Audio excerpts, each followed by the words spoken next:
So we've had people ask, what's the difference between a dip belt and a dip belt strap? And why would you offer both if they both seem to kind of do the same thing? They're meant to suspend a weight for you to do weighted dips, pull-ups, things like that. The main thing is how much weight you intend to use with either one. So a dip belt strap is a lighter weight accessory that you will use with an existing weightlifting belt. You can use it with a 3-inch belt, a 4-inch belt, but it turns your existing weightlifting belt essentially into a dip belt. Now, again, the difference is the load that you would use these for. On a dip belt strap, you're good to about 2 or 3 plates, no problem. So 100, 150 pounds, you'll have no issue with a dip belt strap. If you want to go more than that, and specifically if you wanted to use this on, say, a belt squat, you would want to go with the dip belt because it's a much sturdier piece of equipment than the dip belt strap.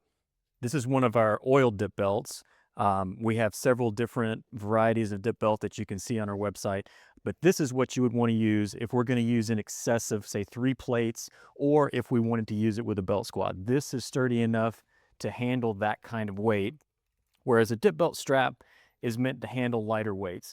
This is meant to be a lighter weight accessory that you can throw in your gym bag when you don't want to deal with either the extra cost of having a dedicated dip belt, or if you're traveling, you need something that's a little bit easier to manage than carrying around a whole extra belt.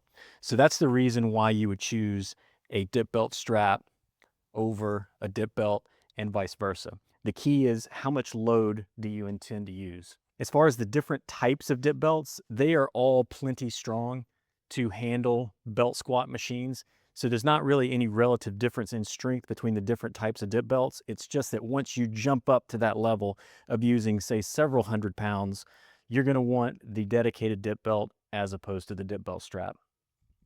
There's only one case that I know of somebody actually causing a dip belt strap to fail. And they wrote me an email and said, hey, I was using it on a belt squat, which obviously is not something we recommend.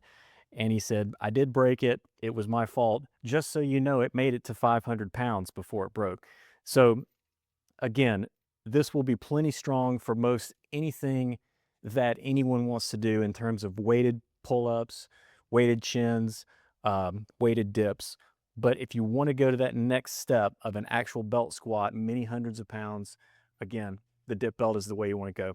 So this video is just very quick to explain the differences between these two things. I hope this was helpful. If you want to check out either one and our other varieties of dip belts, dominionstrengthtraining.com. If you have any questions, drop those in the comments. And as always, thanks for watching. See you next time.